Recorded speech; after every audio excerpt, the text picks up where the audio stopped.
Welcome to the Soul Ties Podcast with love and life coach Dill Lawrence, helping you detox from toxic relationships. Back up in the building for all God's children. It is the Love Month, and I am so excited about it because I have a very special announcement. But before I get to that, I got a very special person. My purpose partner, my ace boom coon, my twin, the people's bishop, Yes, Kevin Foreman. yes, sir. Listen, you got to tell them the story behind the twin piece because we showed up to an event at one of your amazing conferences, and we happened to have on the same thing. Not playing. Listen, I can't make this up. And when we saw No. each other, we just fell out because I know, right? I said, whoa, wait a minute. What's this? Right, You even said, should I change? I don't want him to look like it's playing. I said, who cares? It wasn't playing. It is what it is. yeah, I know that's right, man. And we came out and we killed. We slayed. It was an amazing night. Elijah transformed in an amazing way. In fact, I don't think anybody's ever seen anything like that. Never before. Never. Well, listen, man, we are in the second month of 2025, and I got a major announcement, man. Today is the release of my third book, Love Congratulations. Mission Impossible. And listen, speaking Wow. of the night we wore the same thing, that's where I taught this lesson at the Soul Ties Conference in Murfreesboro, Brentwood. I'm sorry, we're going to be in Murfreesboro this year, Brentwood, Tennessee. And man, I just got so many ravings about that message, man, and it was so incredible. And on the way back, God just said that's a book. That's going to be a book, and that's our topic today. What's love got to do with it? Now, listen, y'all. Listen, for those who are listening, if you are faithful, you already know this is Bishop's favorite movie. Let's be clear. So, Let's be very clear. My favorite. And this is what I love about this episode is going to be so good because we're going to have some fun. Don't get me wrong, but we're also going to discuss some serious matters because, in his words, that movie is pretty much like the autobiography of his life, and mine too, and mine as well. That's one thing. One of the many things we have in common is really a toxic stepfather. And when it comes to, love, and I want everybody to get the book, thesoultiesmovement.com/store, Love Mission Impossible.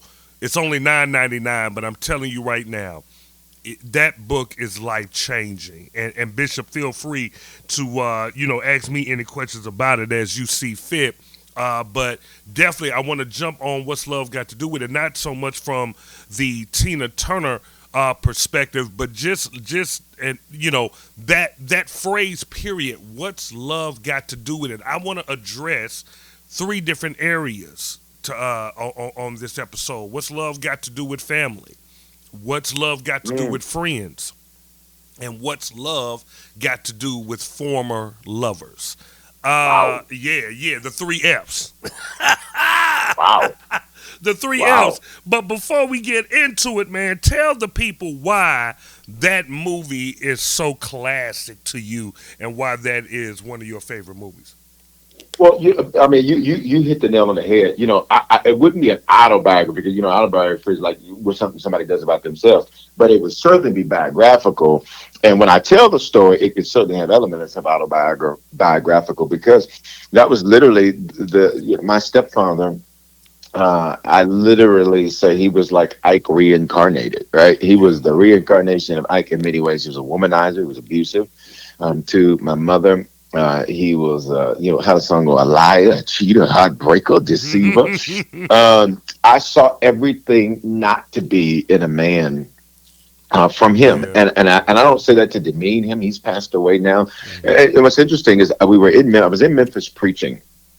And, he had a life in and out of Back in the day, you used to say down south. He had a life in and out of various institutions. Let's say it like that. Yeah. But he was in and out of being locked up for different things and had so many addictions. But he was a brilliant man, extremely smart, extremely erudite, and so he just never was able to successfully conquer his daddy's demons. And my book, Sins of the Fathers, the opening story is actually about him. And it's about how while his mother was pregnant with him, his father was a womanizer, abuser, the whole nine. She was very heavily into the church and a gospel singer and all of that.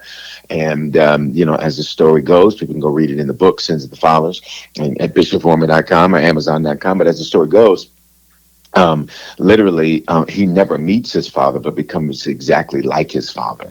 And so that's the whole concept of a generational curse. You don't have to meet him to be him. This thing is spiritual. You don't even have to see it to repeat it, because this thing is spiritual. And so that's exactly what ended up happening, is that that's exactly, what he did. And so I was able to see that up close and personal, and to see that, and to recognize, one, the frailty of humanity, because at the end of the day, as a human being that's hurt people.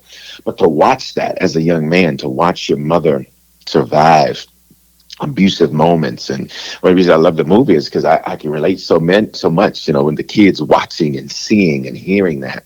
That's what I was doing. And as the oldest son, you're a defender of your mother.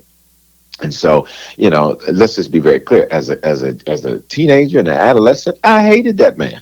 Let's be very clear. I hated my stepfather too, man. Look. Oh my God, I'd be riding down the street in my youth study Bible with the page open to Satan, just because I knew he was going to ask me what I was reading, and I wanted him to know I was reading about him. You understand? It was one of those things. And so it was amazingly, fast forward, I was able to, of course, forgive him.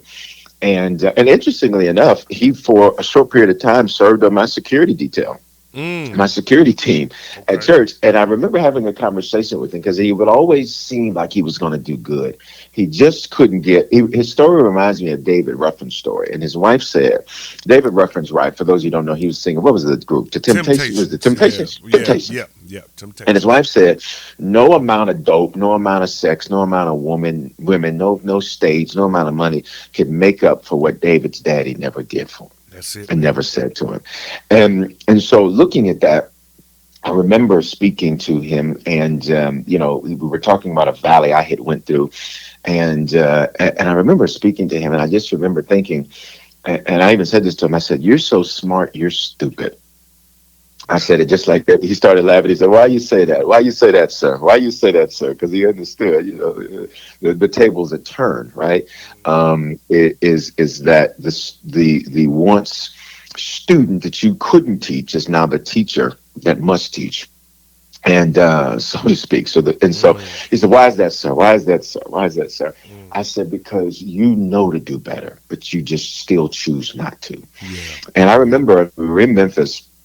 And as I wrap this part up, we were in Memphis, and I was preaching there for something. He had moved there and was living there, and he came, and I remember I was praying for people, and he'd come up, and I remember praying for him, and he'd have these breakthrough moments. And I think that's the crazy things. Everybody can have breakthrough moments, but you have to take breakthrough moments and turn them into movement.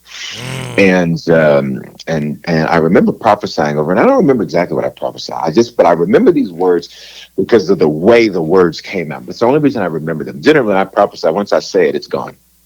Right? God said it. So, you know what I mean? He's just he's using me as a vessel to say it. So I don't necessarily recall the things that I say. People say, "Remember you told me something?" Sometimes, most times not. Because once he said it, we moved on to the next thing. I'm the mailman, right? It's like asking a mail worker, "You remember that credit card you delivered 4 years ago?" No, I don't. They don't. And so I remember saying something to him, and only because of the way I said it is why I remember it.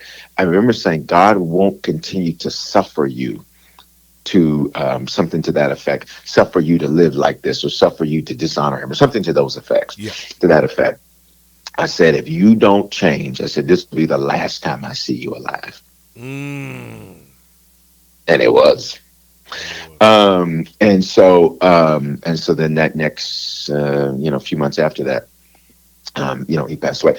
And so, and really in a very, just kind of just a awful way for one's life to end. And I don't say any of this to demean or to downgrade or to beat down, but that's what I saw. Yeah. So the man that I am is a man I had to create, because that was the situation I saw with my stepfather, and watching my mother survive and thrive from that. She's the reason I'm as loving as I am.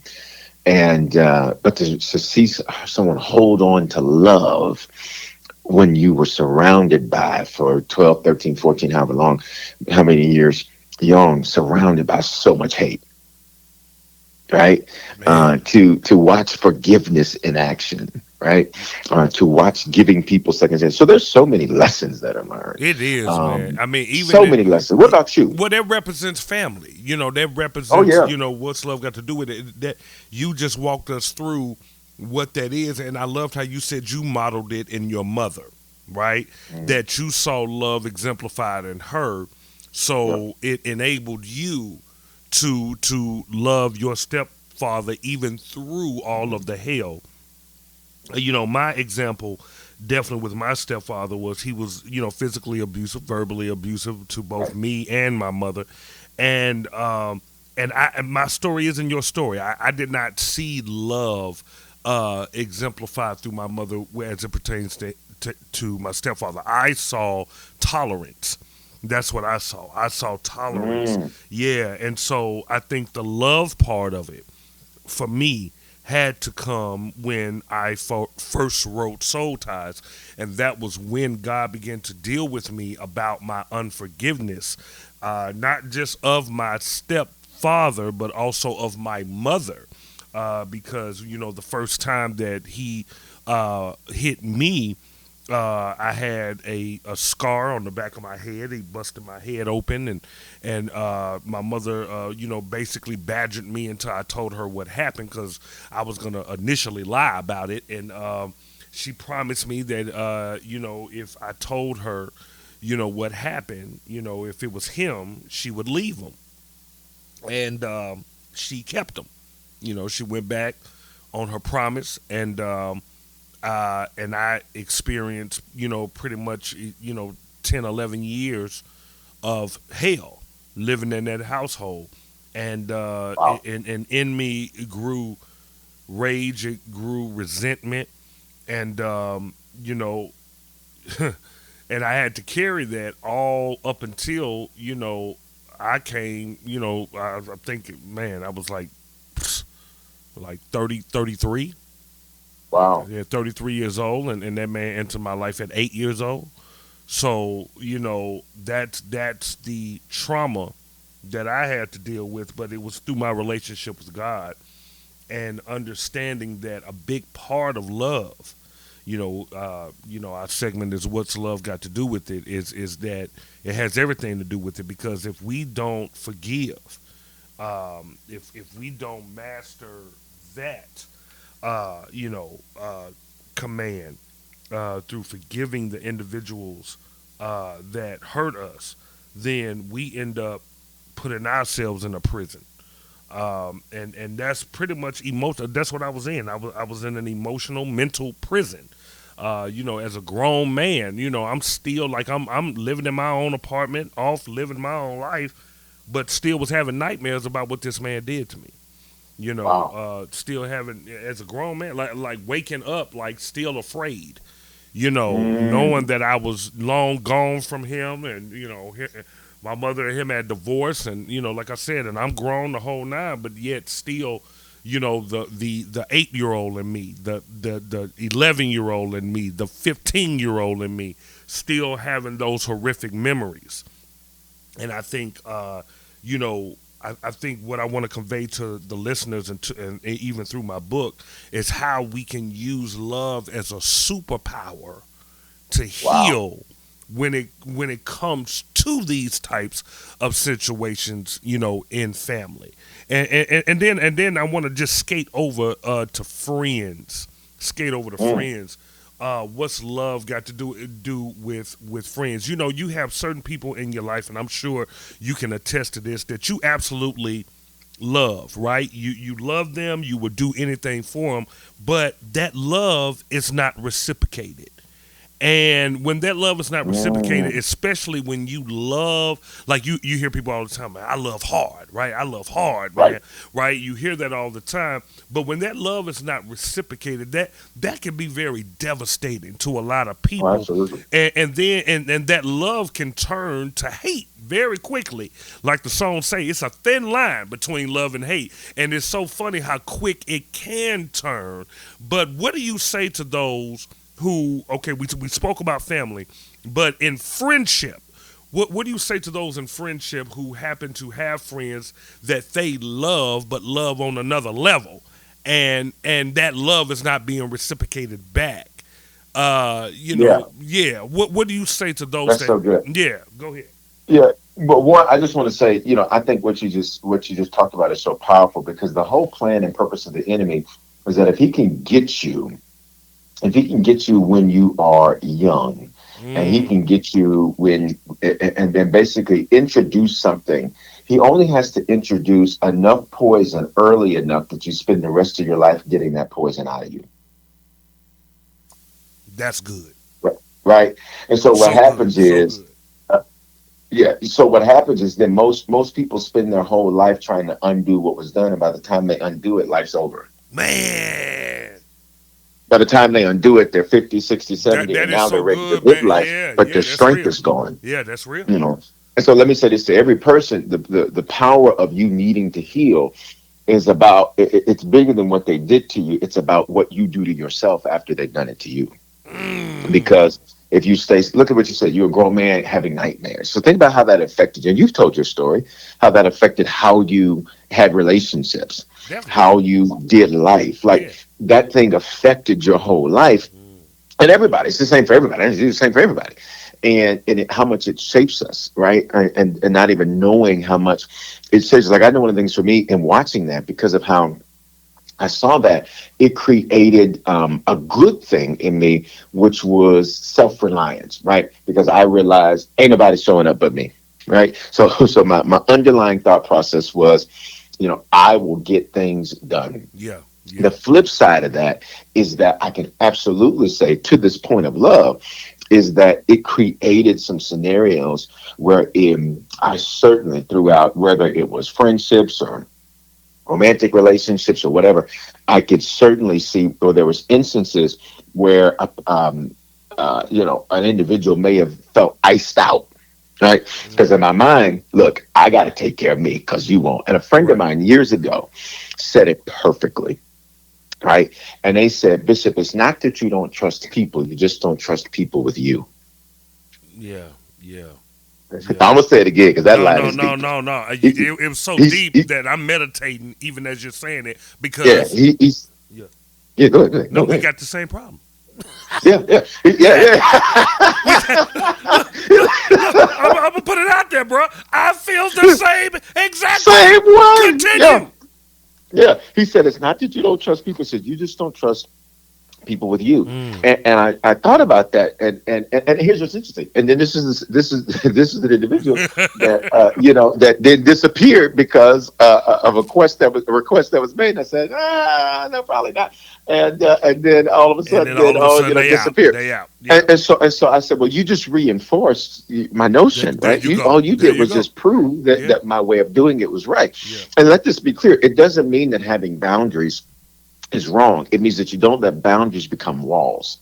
Everybody needs Mm, boundaries, right? But you can't let boundaries become walls because a wall not only does it keep people out, but it keeps you in. that's it. And And I it think that prisons was the you. thing. Yeah. It Yeah. gave me comfort. And so I learned to love and enjoy me, and I learned to love and enjoy Sure. solitude. I learned to love and enjoy like I got me.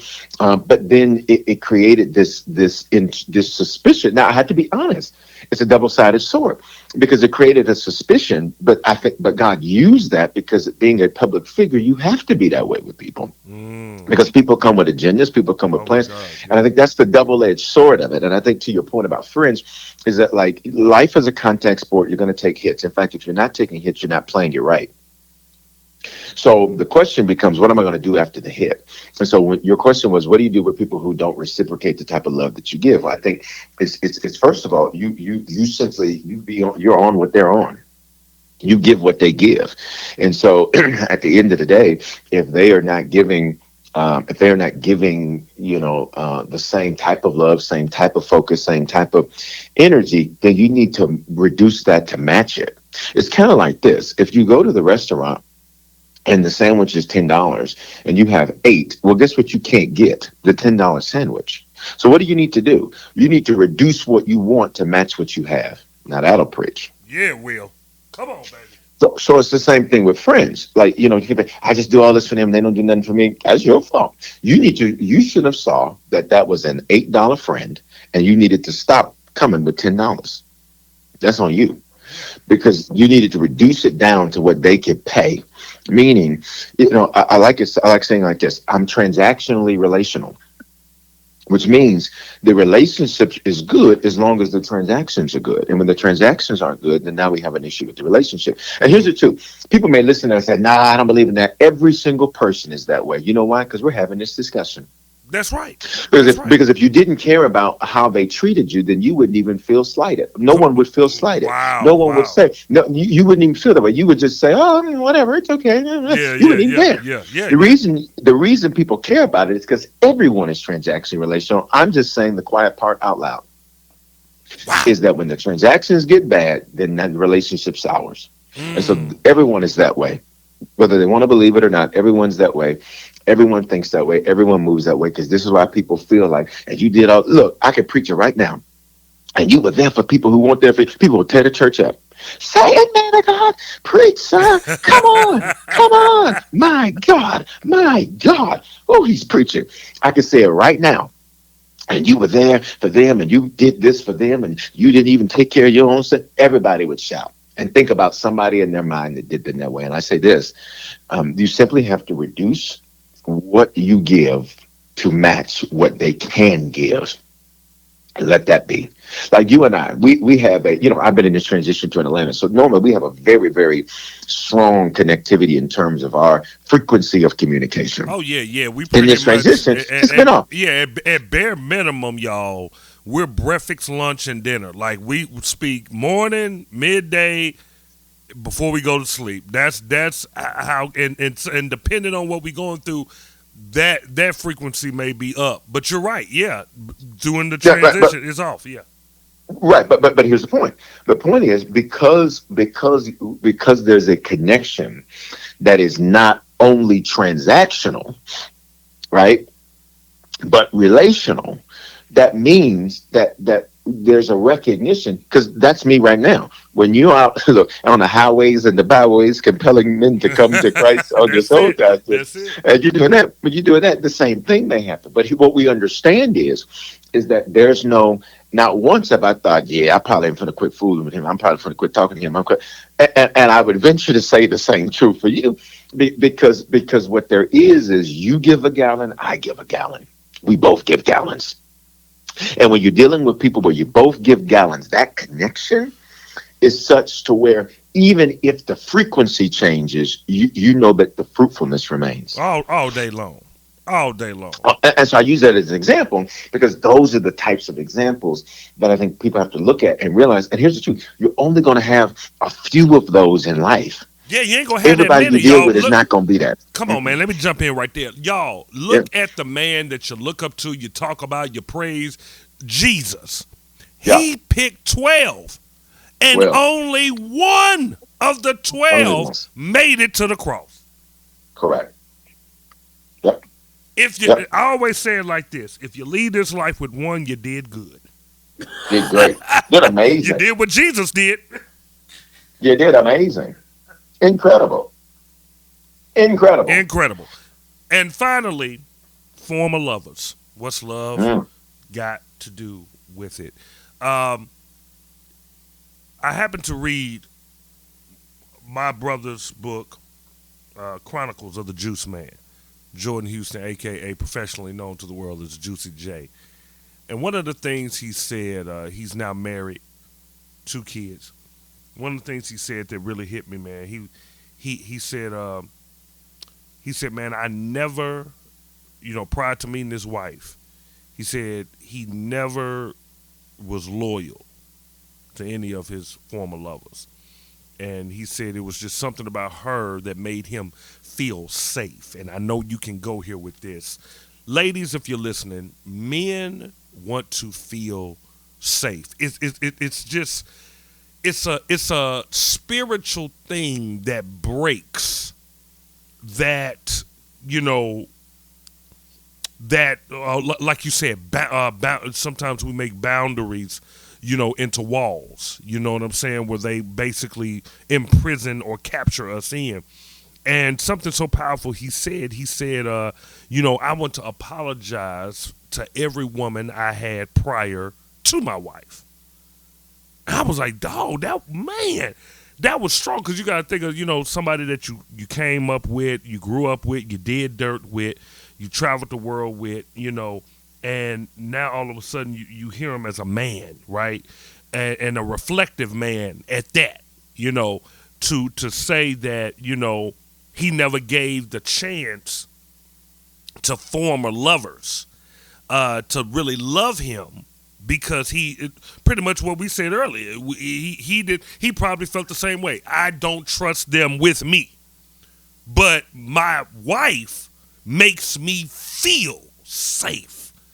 And I immediately went to a message that you did a couple of years ago about Samson and Delilah.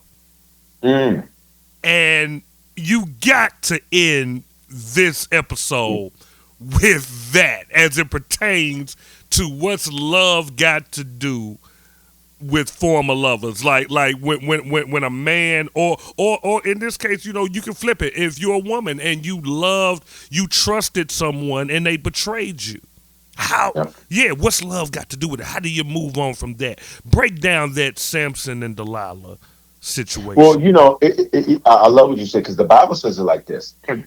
And Samson loved her. It never says that she loved him. Yeah, that's it. Never said it was reciprocated. It never says that she loved him. And I think, and understanding that is one of the most powerful revelations that someone can get. Because very powerful. Because in other words, back to the same point, is that he was given gallons, she was given pints. Right. He was given heart. She was given half pints. She was given right. She just wasn't. And so when you look at that and you evaluate that and you examine, wait a minute, hold up, Bishop, hold up. This is our podcast. I saw where you were going. Go ahead, get it out there. Yeah, okay. Twin, okay, here we go. This is our podcast, baby. Let's go. Okay, let's go. So he was giving his heart. She was just giving him hair. That's it. I'll put it like that. Now, for those unfamiliar with that, she used her. Let me spiritualize it. Some of the deep spiritual people maybe just got lost. They got all. Oh, I got it. I got you today. Oh, I got you. That's why I pulled it back. I got you. Here's the deal. She was using physical means of connectivity with him to lullaby him. The Bible literally says he laid his head in her lap. Now, pay attention to that. In other words, the Bible was inferring that the connectivity was physical. He laid his head in her lap. Now, I'm going to let them extrapolate that, right? Now, the point is this, is that she was using physical connectivity to substitute for real intimacy. Oh, my God. So as a result, the truth is, the Bible says day by day, she said, "Why? How are you so strong? How are you so strong?" And Samson kept lying to her. Now, I just want you to think about this. If you have to lie to someone, it means that you feel like you're not safe telling them the truth. That doesn't make it right, but it's revealing to you. It gives reason. I don't feel safe in telling you the truth. Yeah. Correct. Then this means we have an issue. This means we have a challenge. So this is exactly what happened with Samson. And so when you view this, and you address this issue with Samson, what it ends up doing, it ends up making it very clear to you that she literally became his weakness. Delilah's name in Hebrew means to weaken or to make poor. And watch me, it ain't a Delilah, it's a Delilah, the masculine version of it. you literally are drawn to what weakens you and makes you poor, and not Oh my just poor God, financially, Jesus. a poor decision maker, Yeah. a poor planner, a poor business person, a poor lover. So listen to even what you said. He said that when he met his wife, she made him feel safe. In other words, he found a fit. Yes. And I think Yes. that's where it's at when it comes to relationships.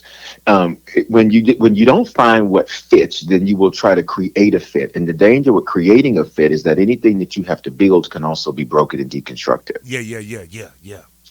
And what does that mean? It means a lot of times people spend time in relationships trying to make somebody into who they want, not realizing that if they're Mm, not already a fit, that's it. then whatever I remember this happening when I was coming out of high school. Uh huh. There was a girl, and she did everything. I mean, she did everything you would think that you would want Yeah. a girl to do. I mean, everything. I mean, she did everything you think. Mm, In fact, I have a few stories I did that throughout dating period, but she did everything you would think you'd want. And I was very active in church leadership at the time. As this was before I was a pastor, a senior pastor, social pastor, any of that. hmm And she did all of those things. And then I remember one day, what she said to me? She said, "I don't want to do this." I said, "Do what?" I don't want to just be in church all my life. I said, I Ooh. said, Wow. "What?" I was like, "This is who we are. This is Yeah. what Yeah. we do." I was Yeah. like, Yeah. "This This is is what not, we do. this is Yeah. not, this is not a game. This is not a career choice. This is not like God. We love God." And I'm speaking in plurality, like we. This is what we do. No. And so she literally, and again, this was fresh out of high school, right, fresh out of high school, and so she goes and she becomes this. Look, let's keep it 100. She starts stripping. She starts going to Oh clubs. She becomes a wow. totally different woman than what I thought. And here's why: because she became what she thought I wanted, but what she became is not who she was. And so the point is, anything you Mm. build, because she would listen to me say, "This is what I want." She would listen to me say, "This is what I desire."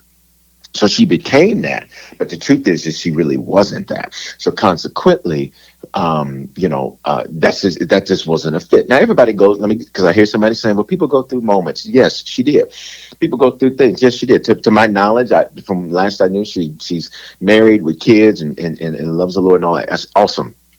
Point is, at that place and stage in her life, that was not a fit. And when it comes to lovers and relationships and all of that, the truth is, what your prayer has to be and what your pursuit has to be is what's the right fit. Because you will spend years building somebody into something that they're not, to only have it deconstructed in one moment. Man, come on, brother. One moment. Come One on. moment. Come One on. moment can deconstruct Oh what you spent man. years building. Yeah. And the reality is, because that's just not who they really are. That's not who they are. That's just not who they really are. Again, look, I got stories for days. Look, let me Yeah. back this. I'm gonna Yeah. close it. One more story, and another story. Again, similar type scenario, generally around that same time, and very similar situation. And and this beautiful woman, amazing voice, and went off, got married, had children, the whole nine. And literally, as I looked back over that, here's what the Holy Ghost said, because we had an interaction in terms of just communication and just, hey, how you doing, kind of catching up years later. And as I listened to just some of her emotional fragility and some of the other things that were being said, the Holy Ghost said, "See, son, I made you dodge a bullet. Mm. This would have been a complete distraction for you."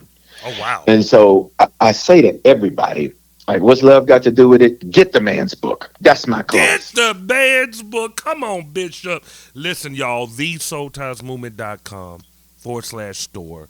Get the book. It's an amazing book. I'm telling you right now. It's ghost written like all my books. I say it all the time. Holy Spirit definitely wrote this book. To sum it up, it is my manifesto on the misconception and miseducation of love. Um, Totally biblical based, and yet there's a twist to it. I'm not going to say it. You have to get it. Absolutely amazing. All this month I'm talking about it. Tune into the Soul Ties Society. I'm doing a 4-week for the entire month, every Tuesday night course on love. How to love and how to love correctly and how to love God's way. you got to sign up for the Soul Society. Get the book. Go to thesoultiesmovement.com. On the tour. Oh, my God. Listen, this Thursday, guess where I'm going to be? If you are in Hutchinson, Kansas, I'm coming. I'm coming my first time in Hutchinson, Kansas. We got so many fans, man, so many followers, so many soldiers in that city, and I want to see you. I want you to pull up. I want you to show up. I want you to bring your cousins, your brothers, your sisters, bring your exes, bring your girls, bring your men, bring them all, and get this work. Soul Ties Detox Tour. This week I'll be in Hutchinson, Kansas. On the 12th, I will be in Las Vegas, Nevada. Come on, Vegas. Vegas, we coming, baby. And on the 20th, Birmingham, Alabama. That is our schedule for the month of February. To keep in touch and in tune with where we're going to be, go to the Soul Ties Movement. All things, everything you need to know about the movement is on the soultiesmovement.com website. But until then, y'all, I'll still be the Love and Life Coach. That man will still be the People's Bishop and will be the Soul Ties Movement. Peace and love, y'all. Thank you for listening. We would like to bless you with the Soul Ties Stimulus Package, which includes the Detox ebook, message, and exclusive podcast episode. Text Soul Ties, SOULTIES, to 888-756-8681.